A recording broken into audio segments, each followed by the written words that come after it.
մեկ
Բարյոր բոլորին, ինչու ուշադրություն, ով կցանկանա թարգմանությունով լսել հանդիպումը, անգլերենից հայերեն, կխնդրեմ դուրս գալ, գրանցվել և թարգմանչական սարքերը վերցնել։ Good afternoon, everybody. If anyone would like to have synchronized translation from Armenian to English, you may go out and take the devices from outside. Thank you.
Meg.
Hello everybody.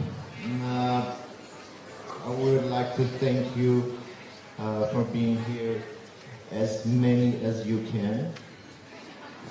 Բարեձեզ, ես շնորհակալություն ձեր այս բազմամարդ ներկայության համար եւ քանի որ արդեն ահագին ժամանակ է սպասելիք, երևի թե ես էլ երկար չեմ զբաղեցնի ներածական խոսքով, ավելի լավ կլինի որ կրկին պատկերները խոսեն մեր փոխարեն որպես ներածություն. So instead of boring words, let's see some wonderful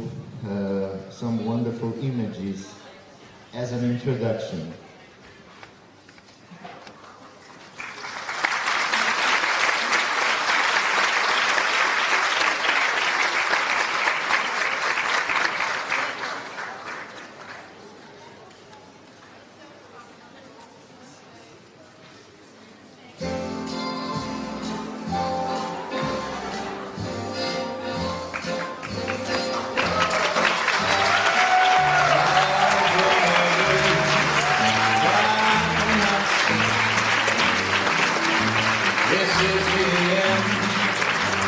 man. I'm gonna go my way by myself. Love is only a dance. I'll try to apply myself, teach my heart how to sing. Yeah, you can bet I'll go my way by myself, like a bird on the wing.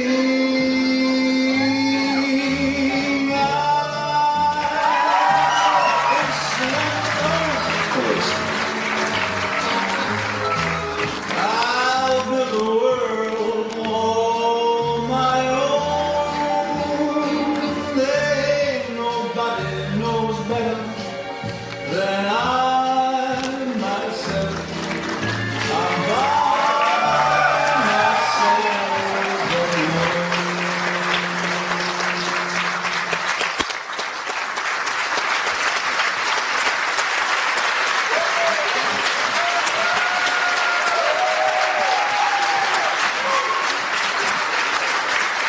So ladies and gentlemen, Kevin Sphacey.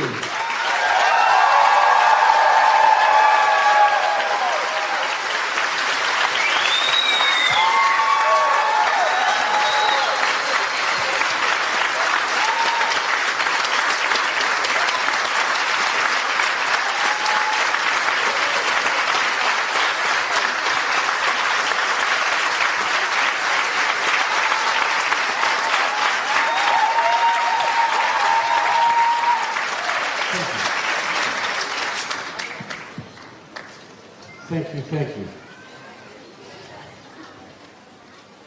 Nothing. I can't. Hello. Hello. So maybe this is not completely, but in a way, other audience than in the opening ceremony, where you watched like another video dedicated to you, and like in a retrospective way, what are your emotions and thoughts when you are watching your legacy with this short compilation? Well, I first want to say I'm very grateful to the editor who cut this up. I met her the other night, and she was very generous, and she said she only wished that it could be longer. So I was very moved by that, and today was a bit longer. So first, thank you to the person who put those clips together.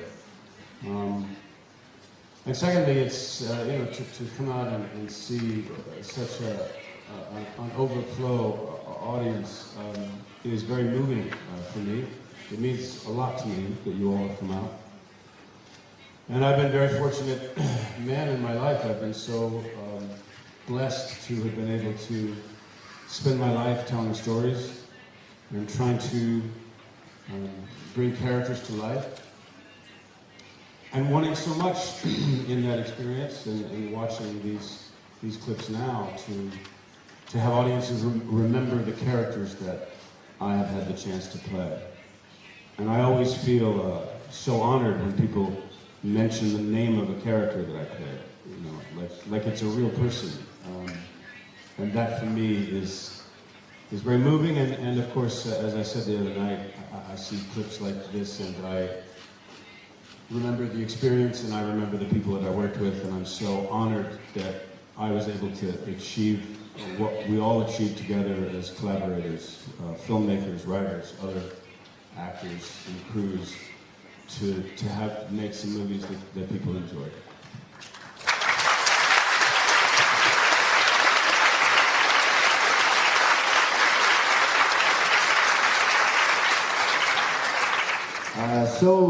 Today in the evening there's going to be other screening of the life of David Gale by Sir Alan Parker.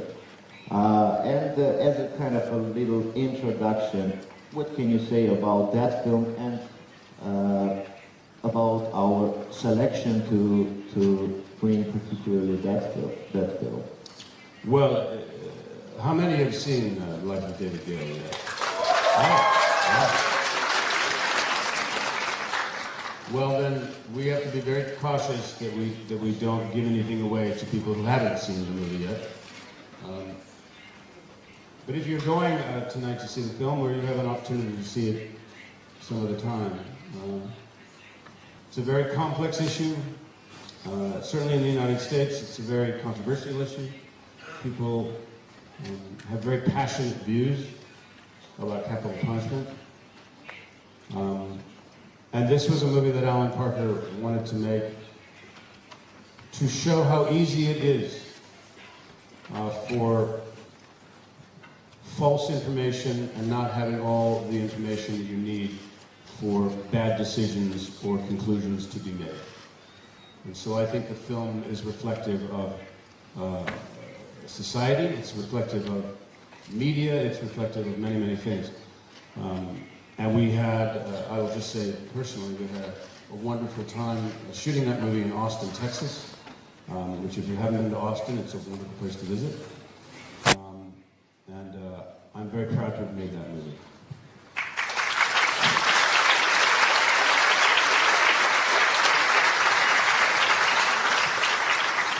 And this is not vodka.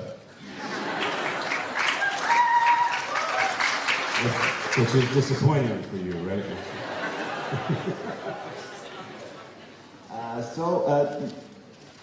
As far as your unique combination, as our guest of honor, the unique combination of an artist of both theater and cinema, and we are in a habit of thinking that acting in theater and acting in cinema are completely different.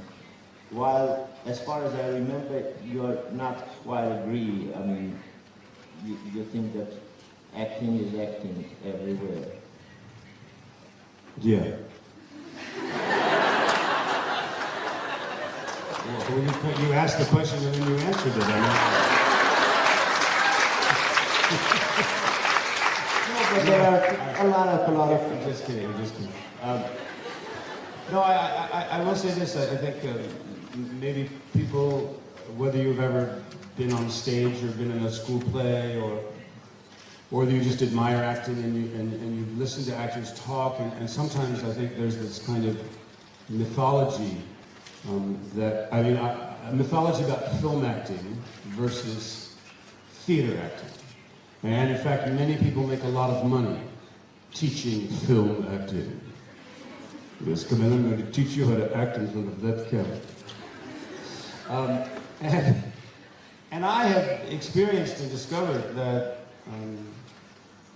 good acting is good acting, and bad acting is bad acting, whether it's on a stage or it's in a film. And then eventually, as someone, you know, if you found yourself, you know, in front of a camera, and then you saw it later and you were making all kinds of big faces, you know, you go, oh, God, fuck, I'm not going to do that again. So you learn about yourself on film slowly as time goes on, and if you're fortunate enough to get work. But I just believe that actors act.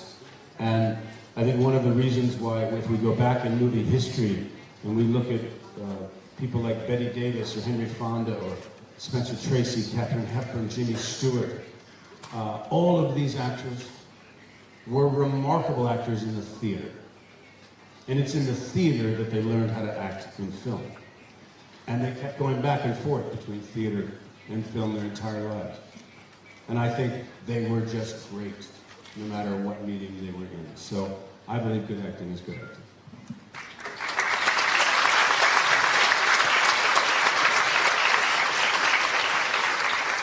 But there is some other comparison or division that I think you agree, because it's your quote, about the difference of acting and performing. So I thought it was very interesting to hear your thoughts about that. Yes, and before I answer that question, I should also just say that I'm very fortunate that I've been able to do what I think has been some good acting, but I've also done some really, really, really bad acting. So I always love it when people say, I've seen all of your movies. And I say, no, you couldn't have seen all my movies. No, I've seen all your films. And I say, no, if you'd seen all my films, I'll tell you this one story because it's a wonderful story. Jack Lemmon, everyone knows who the great Jack Lemmon was. Yes? So Jack Lemmon was given this award that they give out called the American Film Institute Lifetime Achievement Award. And it was a wonderful evening celebrating his craft and incredible characters that he played. And when he finally got up at the end of the night to accept his award, he said, I asked the producer, George Stevens, I said, how many clips are you showing tonight of the films I've done? And George Stevens said 33. He said, oh, good, I've done about 73 movies. That means if you show the other 33, the room would be, people would leave. People would leave immediately. So we've all done good and bad work, and I hope you enjoy my bad work as much as my good work.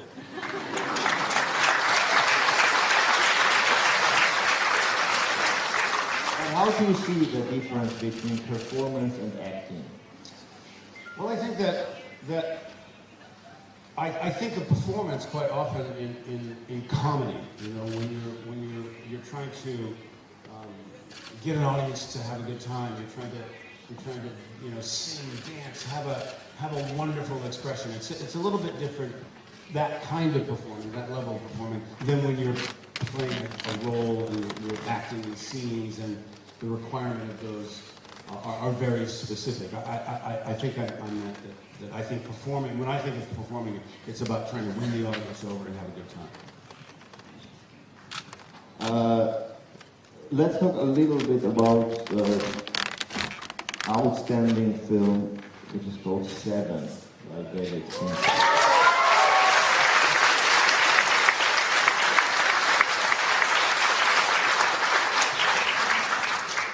So first I watched, in my life, Jonathan Demme's The Silence of the Lambs. And with this great impression from Anthony Hopkins to have this very, very little screen time, but in our imagination and memories, it's so huge, it's so impressive, despite the limitation of time. And then I watched Seven, and I realized that it can't be shorter. But the impression is the same. But with all respect to Brad Pitt, Gwyneth Paltrow, Morgan Freeman, to all these wonderful actors, but the impression from Kevin Sphacey, a few minutes.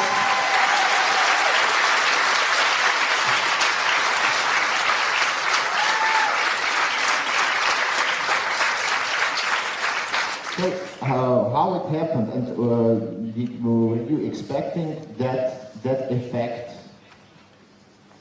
Well, I should first share with you all that I was starting out in film that year. I had shot a film called Swimming with Sharks. I had shot a film called The Usual Suspects, and I had just finished a movie. Cheap applause. I had just finished a movie called Outbreak. And I went in as a young actor, and I auditioned for the role of John Doe in Seven. And I didn't get the part. So I went back to New York, and I was with my mother in New York. It was just about to be Christmas, and my phone rang one Friday night, and it was the producer of Seven. He said, "Kevin, how are you?" I said, "Fine. What's going on? Remember that movie with Morgan and Bruce? Yes, well." David Fincher hired an actor and they started shooting, and then he fired him yesterday. So I got on a plane 2 days later. And I went into the makeup and hair trailer with David Fincher on a Monday. And I was sort of looking at myself and trying to figure out what I might do, for the look. And I had just had my hair short for Outbreak, and I was like, I don't know. And I looked at the hairstylist and I said, do you have a razor? And David Fincher went, "Are you fucking kidding?" And I said, "No, don't you think like," he goes, "if you shave your head, I'll shave my head." So David Fincher and I shaved our heads and shot that film, and I shot about 14 days on that movie. And I can only tell you that I didn't have that much time to prepare. And basically, David said to me, "I think if you're not drooling, we might get away with this." And so I just tried to be as sensible and as calm. And David was like, you're gonna win. You're gonna win. Just know that." And it was a very simple process of having conversations. Now, of course, he had done all the work in an audience seeing what this character had done, the aftermath. But that wasn't me. I mean, they shot all that stuff without me. But David's ability to build that sense of terror of a character you hadn't met yet, that by the time that character shows up in the police station, the audience is terrified. And I didn't have to do that much.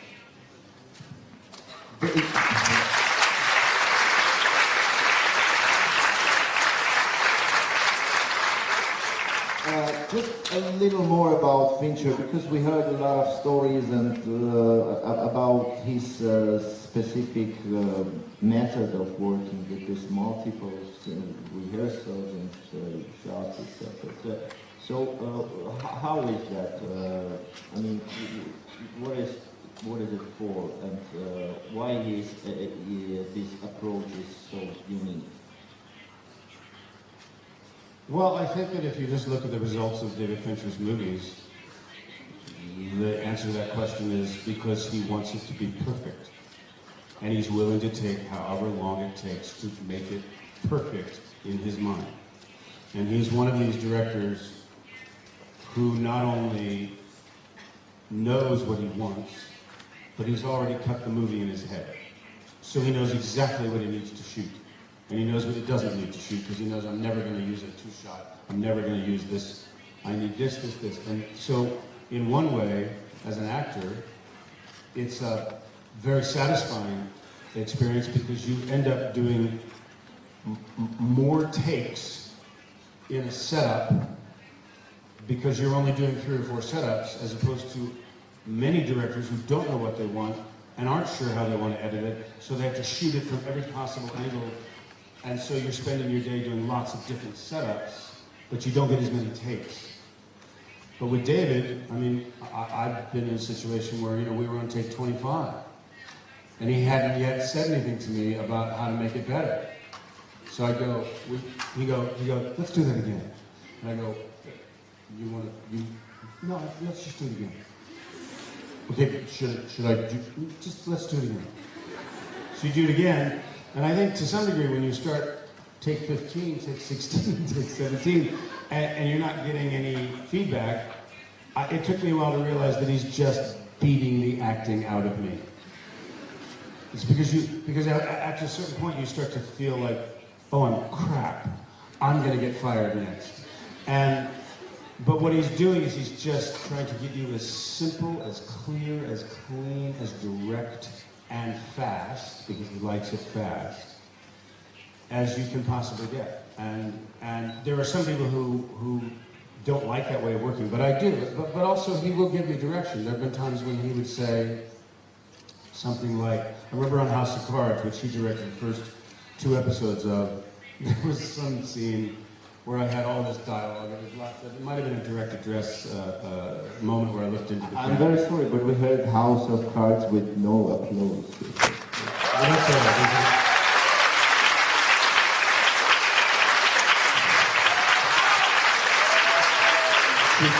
You're so cheap. You're so cheap. You really are. You're cheap. Anyway, I remember there was a scene where I was doing it, and then David walked up to me and went, I said, "Yeah, what do you," and he went, "I don't believe a word that's coming out of your mouth. Let's try it again." And I go, "Oh, okay. Shit." But eventually we got there.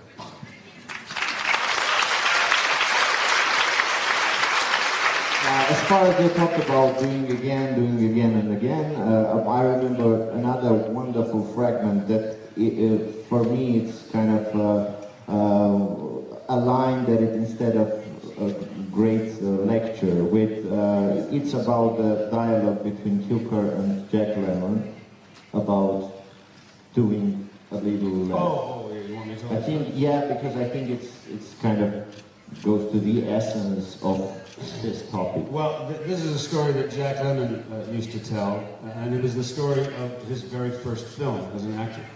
He'd been in theater, he'd done live television, but this was a movie called It Should Happen to You with Judy Holliday. It was directed by George Cukor and written by Garcia Pena. And Jack says, I was terrific. I mean, I thought this is my first movie, I'm gonna get an Oscar. I'm awesome. And so he was shooting his first scene. And he did the scene, and George Cukor came up to him and he said, Jack, that was wonderful. Let's do it again, just a little less this time, just a little less. And Jack said, less? You mean less than what I just did? He said, yeah, just a little less. He said, okay. So they did the take again, and George Cukor walked up to Lemmon and said, that was really wonderful, Jack, just a little less. He said, less than what I just did? He goes, yeah, just a little less. So they did another take. George Cukor walked up and said, Mr. Lemmon, just a little less. He said, less? Less than what I just did? If I do any less, I'm not going to be acting. And George Cukor said, exactly, Mr. Lemmon. That's exactly where we want you to get.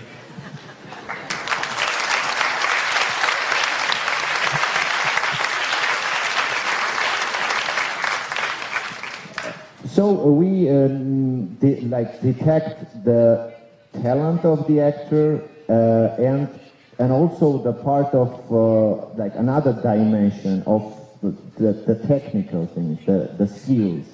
So the talent versus skills. How do you? I mean, how? I'm not talking about the percentage of this or that. But how do you value this combination of both of them? Because there are also great actors that we see, first of all, their talent, and then other ones that we, first of all, notice their technical skills. And, of course, genius actors with both of them. Okay, I'll try to answer that. I suppose that if we just think about it, there are certain things that are technical things that an actor absolutely needs to work in the theater. You have to have a voice. You have to be able to have an audience go, who just spoke? Hello? And you have to have an ability to be heard, to be understood, and to not lose your voice giving 7 or 8 performances a week. So it's not just like shooting a scene in a movie for 2 minutes and they take the camera away and you never do it again. There are athletic aspects of being an actor that you absolutely must have. You must have them to be able to succeed in the theater that you do not have to have in cinema. Now, do I believe that doing theater, learning your craft, building your voice, learning about stamina, understanding about what it means to get up and make it alive and fresh every single night is going to have value for you in cinema? Absolutely. And all you have to do is look back at the history of cinema and see how many of the greatest actors learned their craft in the theater before they ever stepped in front of a camera.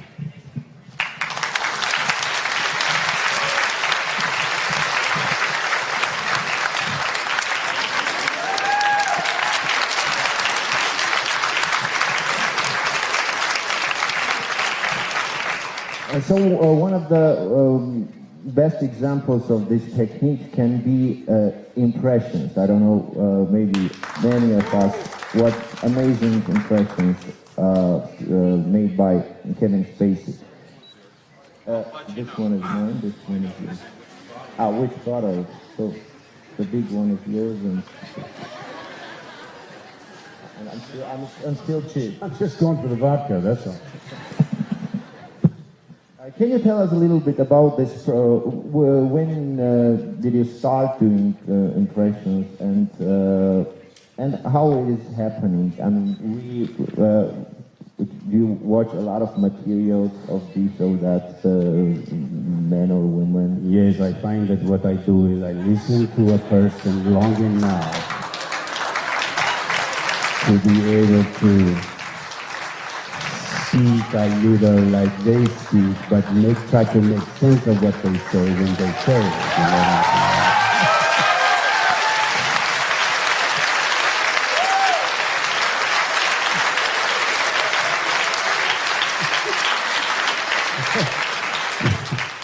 You know what I'm saying? See how easy it is to be cheap? So easy. Look, I'll tell you, the truth of the answer to that question is that I learned when I was very young that I had an ear, like I could just hear how something sounded. And so when I was introduced to many great actors, many great movie stars by my mother. My mother used to take me to the cinema, and she particularly would take me to the revival cinema, sometimes in Santa Monica, the New Art Theater, in fact, which is still there. And so I started to watch how my mother would laugh at Jimmy Stewart or Katharine Hepburn. And so I started to then go home, you know, at night, and I'd say, Mom, could I have some macaroni and cheese and maybe some mashed potatoes would be good. And I've got a New Year's resolution. I'm gonna try to talk faster. And I made my mother laugh. And my mother had a difficult. She was the breadwinner in our family. My father was unemployed a lot, and to hear my mother laugh was why I started doing this.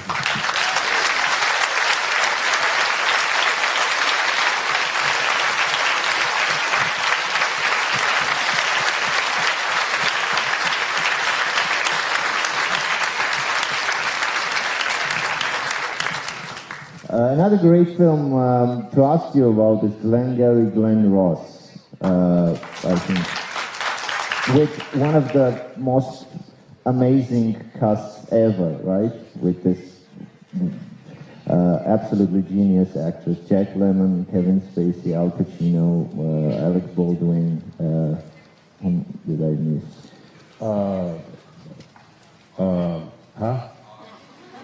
Who? No, he speaks, then he's embarrassed, then he speaks, then he's embarrassed. Yeah, it was great. I actually have to give enormous credit to Al Pacino for my getting an audition for that movie. A lot of people think because I had an association with Jack Lemmon that he had something to do with me getting into that film, but actually I had the same dresser in a Broadway play I was doing that Mr. Pacino had, and she told him to come and see this play that I was in called Lost in Yonkers. And it was a comedy, and I was playing a gangster in this play. And apparently, Pacino came one night. I didn't know he saw the show, and he went and talked to Jamie Foley, who was going to be the director of Glengarry, and said, "Oh, I found the nut. This he could make a great asshole." So I got an audition, and I came in, and you know, it was so unbelievable to get that role, because I felt like the junior tennis player playing against Agassi and Lendl. I mean, it was just these actors that I was working with every day. It was an extraordinary experience, and I loved it. I learned so much from that experience.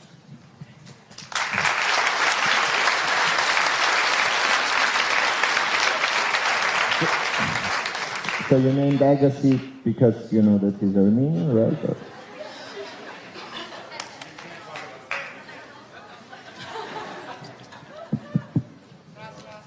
You can't talk about Agassi. Not. He's grapes. No.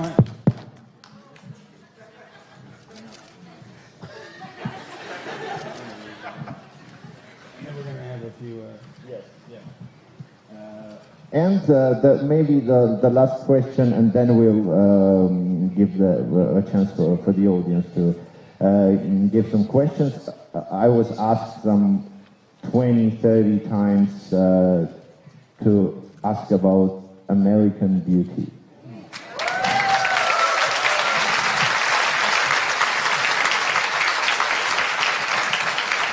And also, I think the part of this warm applause goes to Mr. Sam Mendes, wonderful, by the way, both theatrical and cinema director.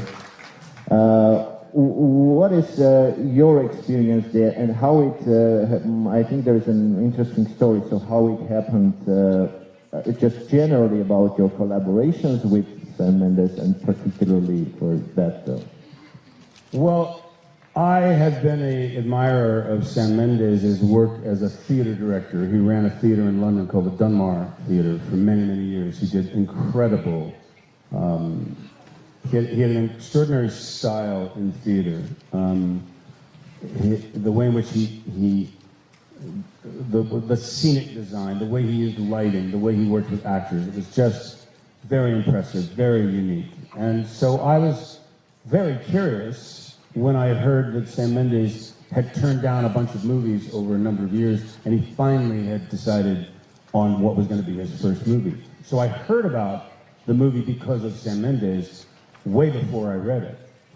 And then I got word that Sam Mendes had decided that he knew he wanted me and Annette Bening to play the husband and wife. That was a decision he made very early on.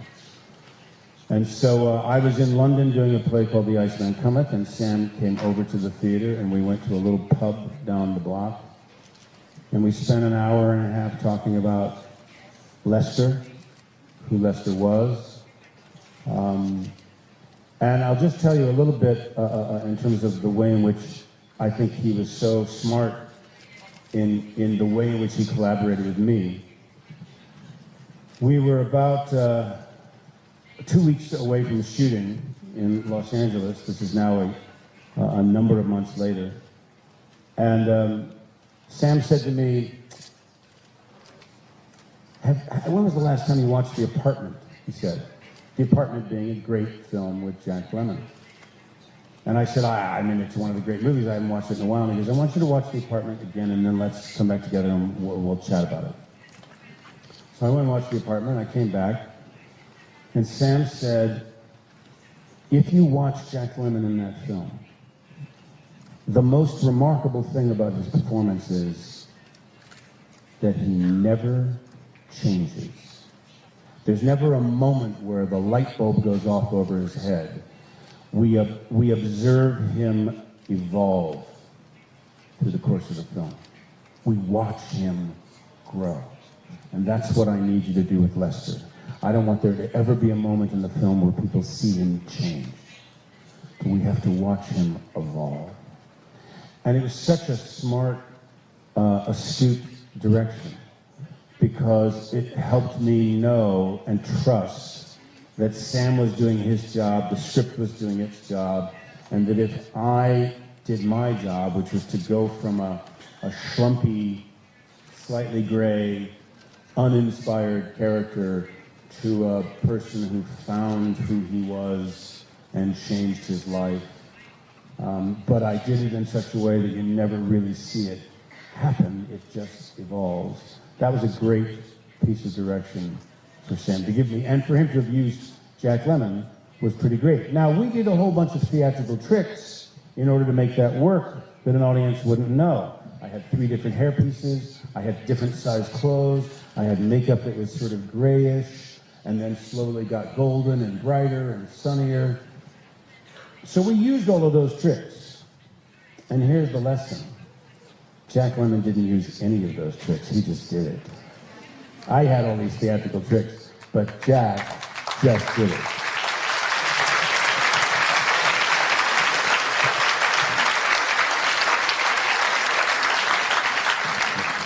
So of course we have a time just for a few questions. I'm not sure how it's going to happen technically, because it's impossible to approach to the microphone. Yes, I happen to have a microphone. I'm right here to the left of you. Oh, yes, Mr. Spheysi, big fan. Okay, Okay, just okay, I'm too excited, too excited. Okay. All right. So, by the way, we can hear you. all right. Got the point? All right. So if we divide the talent of acting into percentages and the actual nature of character, how would you divide it? Like, is it 80% of having a real character with genuine flesh and blood charisma, and then 20% of fine-tuning that character to a certain role, or is it 50-50? Because it seems like you're such a great character that you would need like a tiny bit of fine-tuning to different roles, and you don't actually have to act much. Good night. Thank you.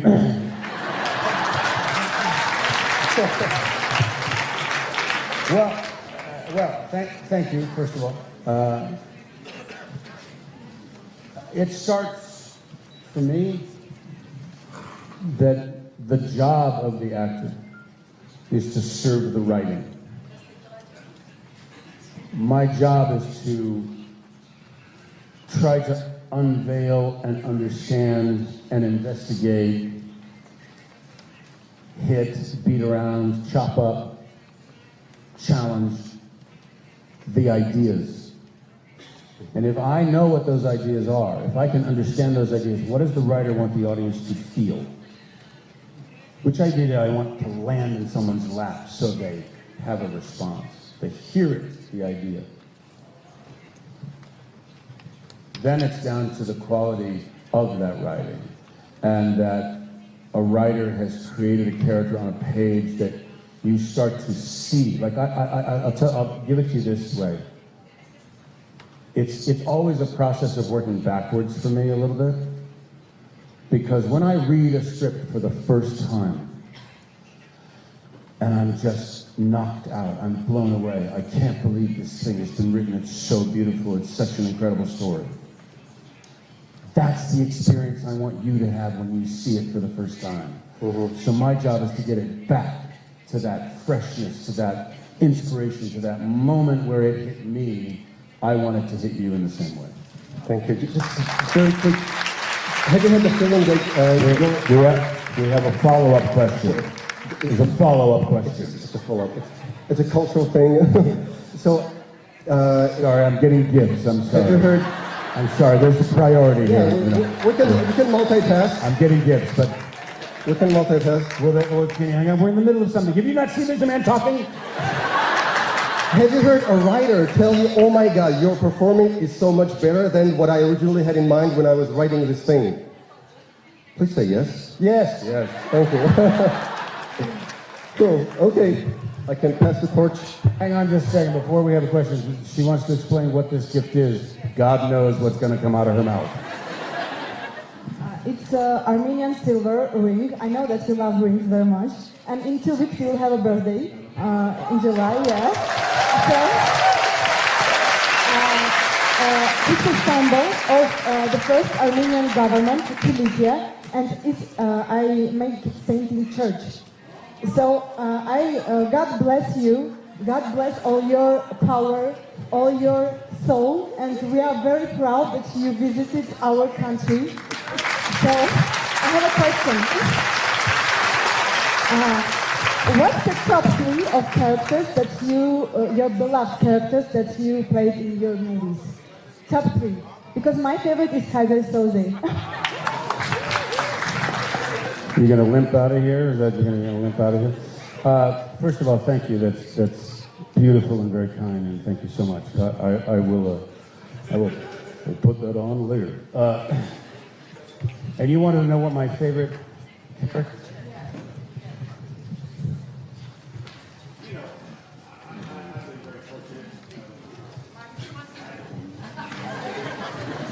I've been very fortunate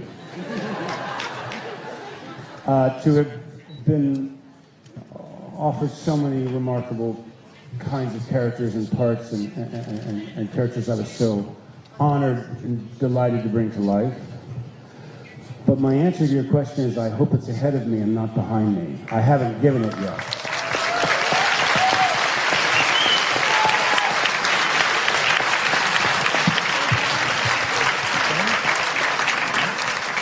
Do you have an explanation about your gift as well? No? No? You have no questions? This is your creation? Oh. Thank you so much. The book. Thank you so much. Written by you. Written by her. Thank you so very much. Here, there's a plug. There you go. Thank you so much. Can I ask? Hi. Yes, hello. Hi, Mr. Spheysii. It's very nice to have you here today. It's very exciting. So my question is going to be, could you tell us the most memorable maybe acting that you had all of your career, and which is the most exact movie that made you to be this amazing creative actor that you are still, an amazing actor that you are. Thank you. Could you just add the first part of your question? Because it kind of went on. Yeah. Sorry. My first question was, what was your most memorable, maybe, time of the acting? Which movie was very memorable for you that you will never forget, that it was very exciting and amazing acting that you ever did in your life? Well, so many of my experiences that I have really strong memories about are in the theater. And the reason that they're in the theater is because the theater is live, and it is constantly changing, and it's constantly moving, and it's real, and it's not like you make a movie and you shoot on a couple of days with somebody, and then it goes away in a can, and then a year later you see it up on a screen, and you go, people like it or they don't like it, or that sucks, whatever. But what is true is that no matter how good someone might feel you are in a movie, I'll never be any better. It's frozen. But in theater, I can be better tomorrow night than I was tonight. I'll be better in 2 weeks. I'll watch my fellow cast members grow and change and move forward. And so there are so many moments for me where that magic, where a moment that happens between an actor on stage, and whether it's doing Clarence Darrow, or whether it's doing Richard III, or national anthems, or Iceman Cometh. I mean, Iceman Cometh, I just thinking about it right now, and working with Paul Giamatti and all the actors that were in that production, that lives with me. Because movies, I remember the day we shot that scene, and I remember that location, and there was that crazy woman with the book, and whatever. Anyway, I'm not saying you. But point is you're remembering the experience, and it's not as easy to disappear in experiencing a film as it is for me in experiencing a play.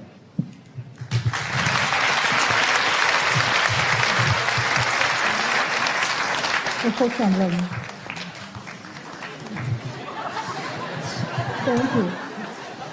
Well, first off, thank you so much for making a trip to Armenia. It's a bit far. It's very exciting to see you so up close. We miss you on the big screen, I myself. So my question is, when will we see you again? Thank you very much. I have to answer this one first.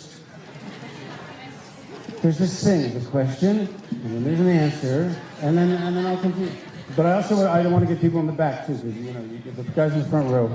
It's lovely you're that close, but I want to make sure.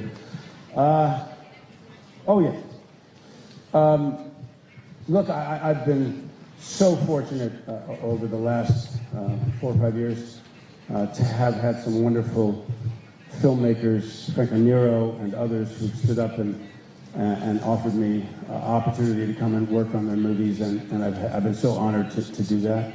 I'm so excited about projects that are about to happen or going to happen in the future that give me enormous positivity and pride. I'm very excited to be going to work, and so I appreciate your question. Thank you so much. I have a question, Mr. Spheysii. I'm sorry. Don't give them the microphone. Are you crazy? I took the microphone by force, so I have to give a question. Oh, there you are. Hello. Okay. Thanks for coming to Yerevan. We are very happy to have you here. My question is about your film called Paid Forward, Заплати другому. It's a very good movie, very humane, but with a sad end. I want to ask you, do you believe in the idea of this movie nowadays? this new world order, we can say. Is this idea working? We can put it in action, or it's just say something for inspiration? Thank you very much. Thank you very much. Thank you very much. I believe so much in the idea of paying it forward. The notion that someone does something for you, helps you, or they're for you, and it doesn't have to be anything like money or anything like that. It can just be someone's there for you, helping you through a difficult time, and that rather than paying them back, which is the way often we've thought of it, we pay it forward to someone else who needs help and assistance and guidance in whatever it is that they need. I do think it's an interesting question. You say now, is it still now? I think this right here can be incredibly powerful. But this has also convinced us that we don't need each other. And we do.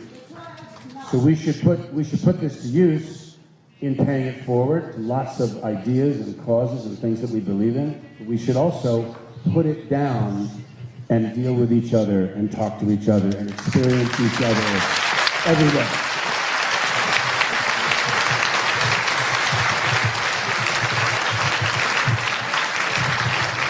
At first, hello. Hello. I'm so excited. Thank you. But it's because he's here, right?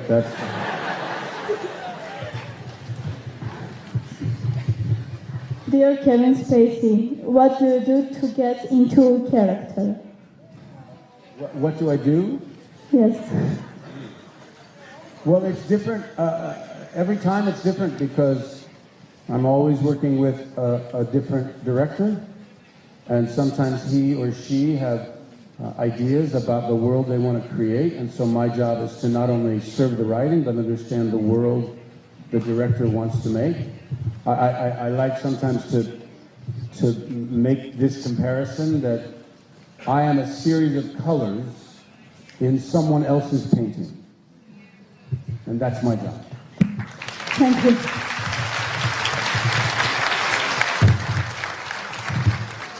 It's me, sorry. Don't be sorry. It seems to me that no matter how great talent actor has and how many Oscars he has on his cupboard, always comes that feeling that maybe I don't have talent. Maybe there's no use to continue all of this. Did you have such kind of feelings? And if you did do it in that situations, or maybe you are still do. Thank you very much. Thank you.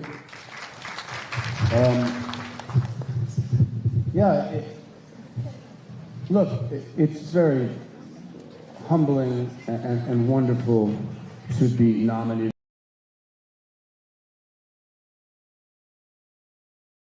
It means a lot, but at the same time, there have been things that people have enjoyed that I did that I didn't feel good about. And at the end of the day, it really should be and hopefully is about the effort that we make, not the result of it, not the applause it may get, but the effort we made. Because the truth is sometimes, something doesn't strike the public right away. Something, Glengarry Gone Ross, a perfect example, is a movie that, nobody went and saw it. But now the movie is looked at as a classic, or It's a Wonderful Life, which when it opened was not a success in the movie theaters. But over time and years and television and every Christmas now, it's become part of our lives. So it's not about awards or success or how much money a movie makes. It's about what the experience was like for you, whether you made friends, and whether you were able to tell a story that whether people understood and grabbed at that moment or will find later in life, that should be the reward. Mr. Spacey? Yes? I'm here. Where are you? Right. Where are you? Oh, there. God, you're so close, I missed you. The Armenian report, Anika Chetugan. Mr. Spacey, would Frank Underwood like to become Joe Biden's or Trump's vice president during this election, and why?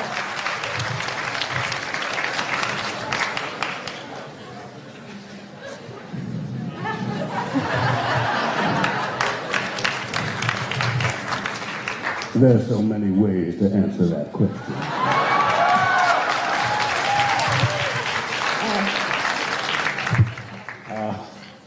But I'm not going to get involved in politics.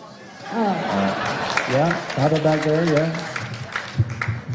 Hello. Hello. Once again. Yes. You're asking a second question? No. Okay. I was waiting. Okay. I'm so happy that you're here, and we're all very happy and honored, first of all. And thank you for coming. So my question is very small.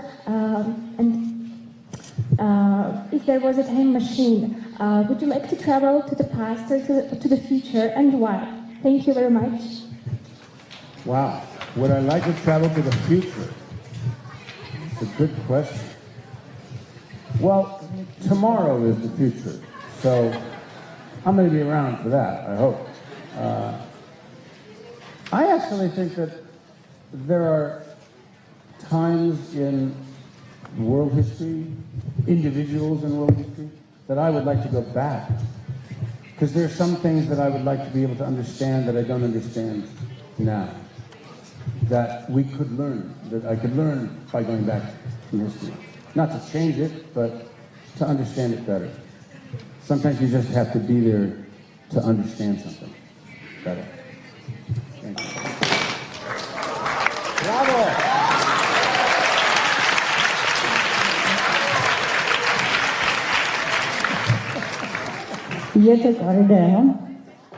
Where are you? Oh yes, hello. Եթե նայեք ձեր կյանքին, ինչ կփոխեք ձեր ստեղծագործական կյանքում եւ ձեր ընդհանրապես ձեր կյանքում կան ինչ-որ դերեր, ինչ-որ դերվակներ, որոնք դուք չեք կուզենա, որ ձեր կյանքում լինեն։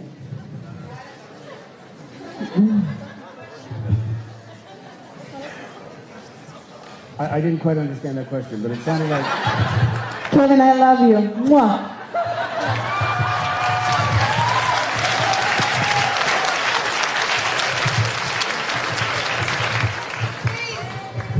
Ինձ մոտ է բարև ձեզ։ Ես ստեղամ։ Hello. Շնորհակալություն նախորդ ձեռք եւ Կարենին կամ Լուսելին կխնդրեմ որ թարգմանեն։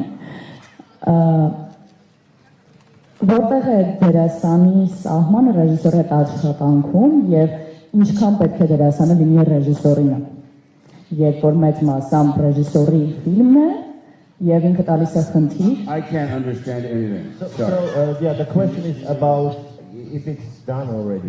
Yeah, the question is about the borderline between your space and filmmaker director's space. I mean, where is the border between? Do you mean in terms of how you go about doing the work? I mean, as I said, my belief is that I'm a color in a director's painting. So it's not about me. Oh, I want to work. You have to work the way I work. It's I have to work the way you want me to work. I have to go into your world, not ask you to go into mine. That's my respect for the director.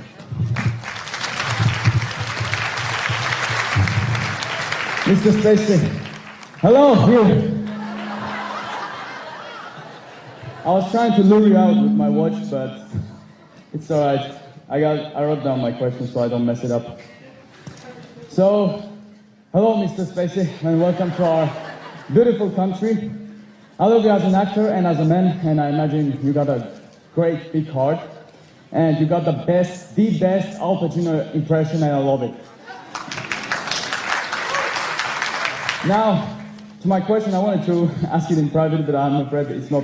I wouldn't get the opportunity. So, I wanted to become an actor, and then I postponed my career to pursue law. And now I'm a pre-law second-year student at UC Berkeley in California. And now, my question is a bit different. Now I'm in a big trouble, and because I might not find the tuition for my next years in UC Berkeley. I don't want to be rude or anything, but I would like to genuinely ask for your help and your support because my country, thank you. My country supported me for the first year, but my country is in a tough situation also, so you got a big heart and you got a big friend, Mr. Spheysi. Please. Well, first, I would say this. Once you get over your initial shyness, you're going to do really well. Right? Secondly, you know, being a lawyer, which is now what you're moving toward being, there's a lot of actors in lawyers. All of them. All of them, okay. You know. And for example, you know, are you from here? Yes? Yes. Yes. And you have family here? Yes. Yes. And how many people are in this audience? How many do we have? Oh, around 500. Like 600 people? That's pretty great. Thank you. 14,000? 14,000. And so I think you have this remarkable opportunity. Don't look at me. You've got all these people who just heard you tell your story. And if you start a GoFundMe page, I bet everyone in this audience is going to help you out to complete your dream. Thank you. That's what I needed. That's what I actually needed. Thank you. GoFundMe page. Yes, I second. Mr. Spheysi, and you. Yeah. Հարցս վերաբերում է այն հանգամանքի, նավ դրեք միկրոֆոնը։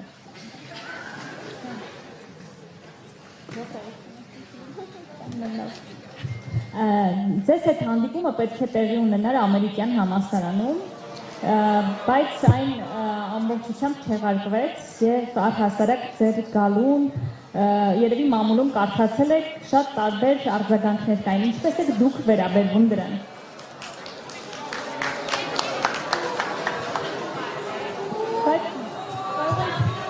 Well, no, it's fine.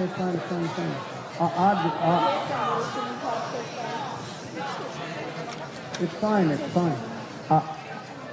I was invited to come to the country to be at the film festival. I was invited to be honored here. I'm incredibly honored to be here. I had a wonderful time meeting with some students yesterday. I have gotten involved in no controversy. I know nothing about it.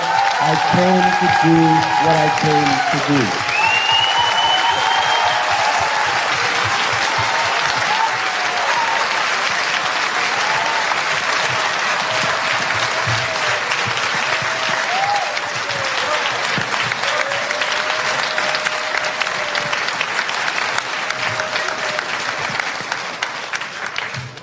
I have no control. I've lost all control.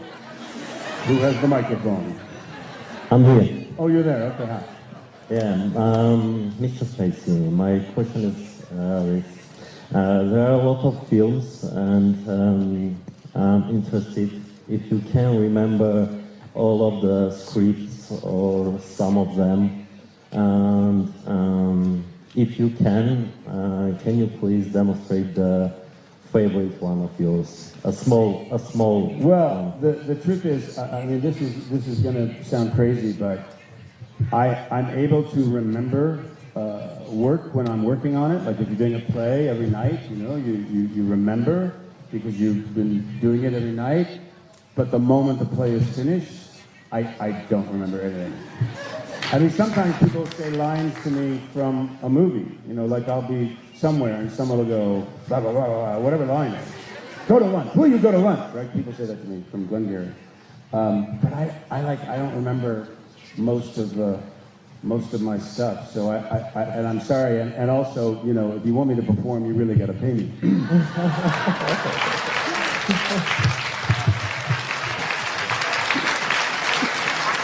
Hi, Kevin.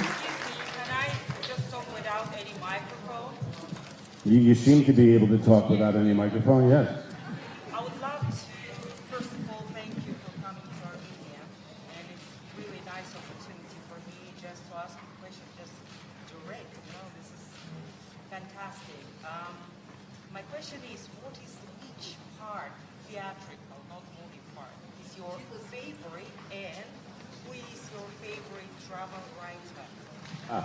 Well, first of all, she's cooking tonight at a fabulous restaurant. She wanted us to invite all of us to come.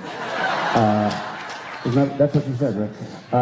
And she's asked what theatrical part is my favorite, and I would answer that I've been very fortunate to play lots of really extraordinary roles in the theater, but I do hope that I haven't done it yet. So there's a lot of plays out there, and I think that I've had some incredible luck and experiences in working on the plays of Eugene O'Neill, and I hope that I'm able to do more plays of Eugene O'Neill in the future. Kevin? Okay, it's the very last question. Kevin, I would like... It can be one more because it will be 100 more. You received the award during the movie. I'll come to you. Relax. I'll come. Just relax. Relax. Chill.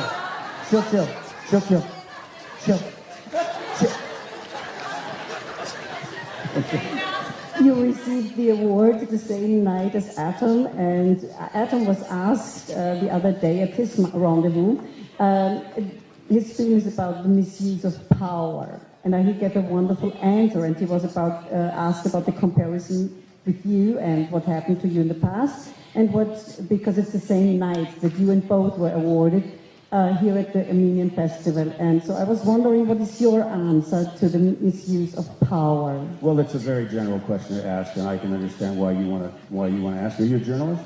Yes, I am. Yes, that's what I thought. It's a very general question you're asking. I mean, it's like, I think abuse of power is terrible when it happens. And I was very honored to be on the same stage with him. But thank you. I just want to let you know his answer was, it's a brilliant idea of the film festival. So, and it's a good installation. So that's what he gave as an answer. Thank you. We're going to go in the back there. Yeah, go ahead, yeah. We can hear you all day.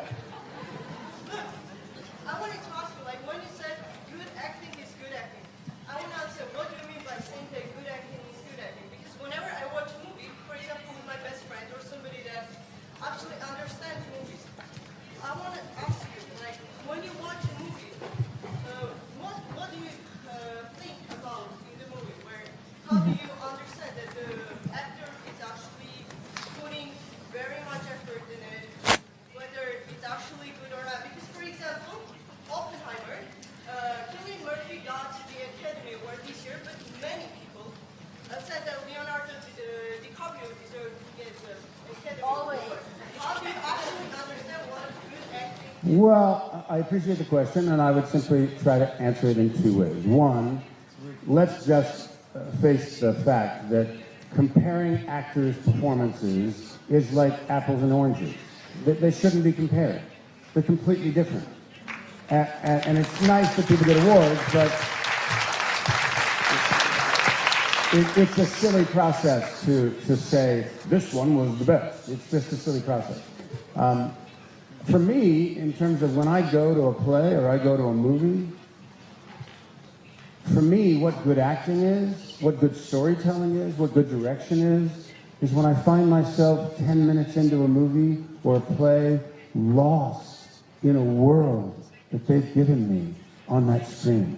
And if I believe the characters that are being played, that's good acting for me.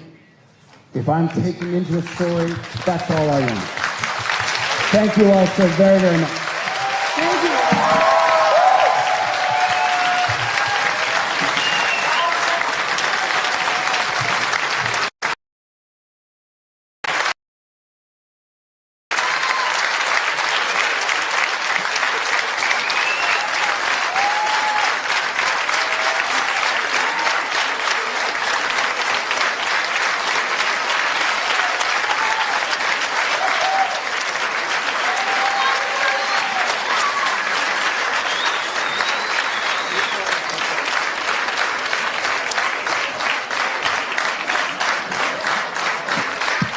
Բոլոր